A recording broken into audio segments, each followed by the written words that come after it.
Hello, today we're reading chapter 4, Handicapped or Character Builder. When Franklin Roosevelt first entered politics, he was wealthy, charming, astoundingly good natured, ambitious, and optimistic, but not very serious. Perhaps everything had come to him too easily. In his boyhood and youth and early manhood, he had not known suffering. Now he knew. Now there were steel braces on his legs and a current of steel in his veins. He had gone through a testing time of great pain when he could hardly move at all. He would never stand by himself again. He always had to call on others for help. Sometimes he crawled to the bathroom. For a proud man, it must have been very hard, but if he felt sorry for himself, he didn't show it. Even at first, when he was very sick, he made those who came to see him feel good. Everyone remarked of his good spirits, his light-hearted manner, and his great courage. He was determined to conquer polio, and he worked hard exercising and swimming and learning to manipulate the 7-pound leg braces. His slim, boyish torso became strong, muscular, and powerful. For 7 years, he stayed away from active political life, trying to learn to walk again, but his weak legs would not respond. If he despaired, if he was sorrowful, he didn't let anyone see it. He refused to act like an invalid. And so he sailed and went to dances and did everything anyone else would have done, only he did it with more energy and exuberance than most people. At a square dance, where he called the dances, others remarked at what a good time he seemed to be having. This was a man who had always loved to dance. How do you think he really felt? Perhaps by not showing his inner feelings, he convinced himself as he convinced others that he wasn't hurting. It would have been easier to become president if he had not had polio, and it probably would have happened. After all, he had the Roosevelt name, that incredible energy and determination, but his disease made him a different man.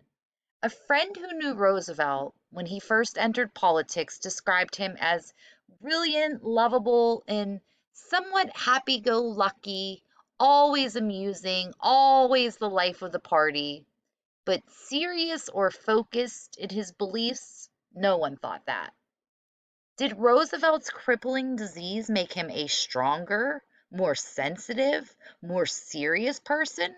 There are many who believed it did. When FDR accepted the nomination for president of the United States, he wanted everyone at the Democratic National Convention to know he would be an active candidate and president. If anyone was worried that his weak legs would slow him down, he would show them they would not. So he flew to Chicago, locked the braces on his legs, and stood before the delegates. I pledge myself to a new deal for the American people, said FDR in his captivating, mellifluous voice. To a nation that had suffered 3 years of devastating depression, the words New Deal sounded very good. The Republican candidate, Herbert Hoover, didn't have a chance. Whether he deserved it or not, Hoover was blamed for the Depression. Roosevelt campaigned hard, but he didn't have to.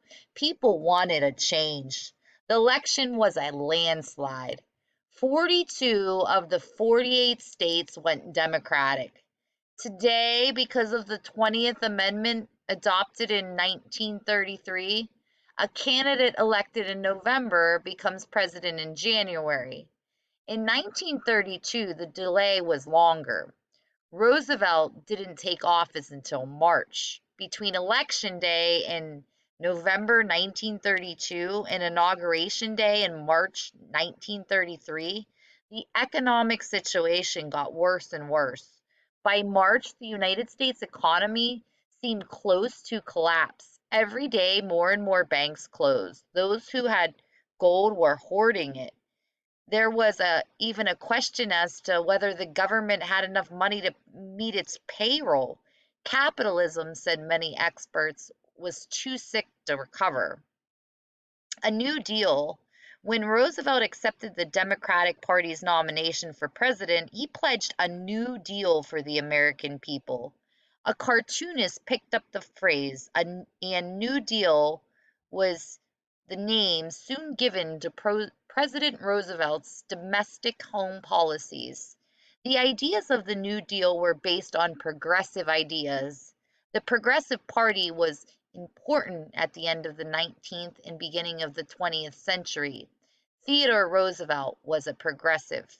Progressive ideas that influenced FDR's New Deal thinking included opposition to monopoly, a belief that government should help regulate the economy, and the conviction that no one wants to be poor and that most poverty is the result of social problems. The New Deal's methods were experimental. Some worked, some didn't.